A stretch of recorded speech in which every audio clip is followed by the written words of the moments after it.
Assalamualaikum warahmatullahi wabarakatuh. Kami di sini dari kelompok 3 akan menjelaskan tentang Gerakan Non-Blok atau GNB. Sebelumnya, perkenalkan saya Luf Alifah Mustika, absen 11. Saya Malika Airillah Nukina, absen 12. Saya Mardia Ramastuti, absen 13. Saya Marsa Sekar Cahyani, absen 14. Dan saya Maya Nuri Rizkina, absen 15. Yang pertama yaitu pengertian GNB. Gerakan Non-Blok atau GNB merupakan organisasi internasional yang terdiri dari lebih 100 negara dan merupakan organisasi tidak beraliansi dengan kekuatan besar manapun di dunia.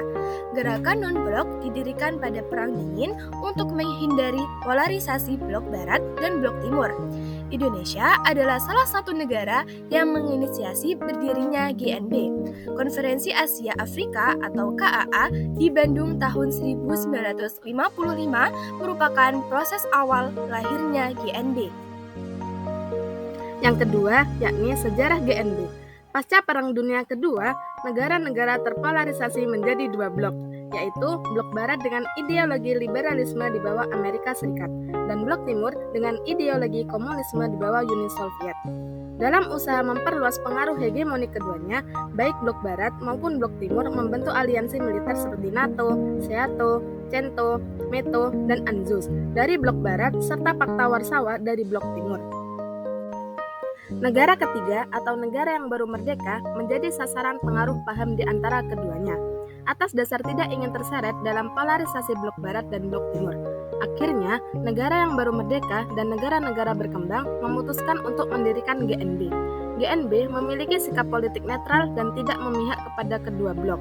Gerakan non-blok diresmikan pada konferensi tingkat tinggi atau biasa disebut dengan KTT 1 di Beograd, Yugoslavia pada tanggal 1-6 September tahun 1961.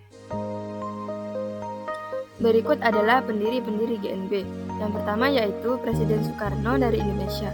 Yang kedua, Presiden Gamal Abdul Nasir dari Republik Persatuan Arab Mesir. Yang ketiga, PM Pandit Jawaharlal Nehru dari India. Yang keempat, Presiden Joseph Broz Tito dari Yugoslavia. Dan yang kelima adalah Presiden Kwame Nkrumah dari Ghana. Negara-negara di atas menerapkan prinsip fundamental dari GNB, yaitu saling menghormati integritas teritorial dan kedaulatan, perjanjian non-agresi, tidak mengintervensi urusan dalam negeri negara lain, kesetaraan dan keuntungan bersama, dan menjaga perdamaian. Selanjutnya adalah tujuan GNB. Yang pertama, menentang apartheid.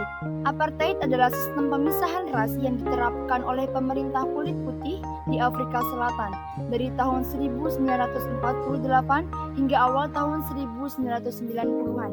Yang kedua, tidak memihak pada aliansi militer manapun. Yang ketiga, memperjuangkan dan menentang segala bentuk imperialisme, kolonialisme, neokolonialisme, rasisme, dan dominasi asing. Imperialisme adalah sistem dalam dunia politik dengan tujuan menguasai negara lain untuk memperoleh kekuasaan dan keuntungan. Kolonialisme adalah suatu periode dalam sejarah ketika suatu negara atau bangsa menjajah dan menguasai wilayah jajahannya. Neokolonialisme merupakan penjajahan dalam bentuk baru dengan cara halus melalui ekonomi, budaya, maupun politik. Rasisme merupakan suatu sistem kepercayaan atau doktrin yang menyatakan bahwa perbedaan biologis ras manusia menentukan pencapaian budaya atau individu. Selanjutnya, dominasi asing yang merupakan kekuasaan untuk mengendalikan atau mempengaruhi baik langsung maupun tidak langsung oleh orang asing dalam menetapkan kebijakan, pengurusan, operasional, penunjukan direktur, atau penunjukan pejabat tinggi yang dapat mempengaruhi pengelolaan usaha atau jalannya perusahaan. Yang keempat, tidak mencampuri urusan dalam negeri negara lain dan hidup berdampingan dengan damai. Yang kelima, menolak penggunaan kekuatan dalam hubungan internasional. Dan yang keenam, melakukan kerjasama internasional berdasarkan persamaan hak. Yang terakhir, peran Indonesia dalam GNB. Pertama, Indonesia sebagai salah satu negara pengundang dalam KTT Gerakan Non-Blok yang pertama, karena Indonesia merupakan salah satu pendiri dan berperan besar dalam mengajak negara lain untuk bergabung. Kedua, menjadi ketua dan penyelenggara KTT Gerakan Non-Blok yang ke-10 pada tanggal 1 sampai 7 September 1992 di Jakarta dan Bogor. Yang ketiga, Indonesia berperan dalam terbukanya kembali dialog Utara-Selatan, yaitu dialog yang memperkuat hubungan antara negara berkembang atau negara selatan dan negara maju atau negara utara. Sekian penjelasan dari kami. Wassalamualaikum warahmatullahi wabarakatuh.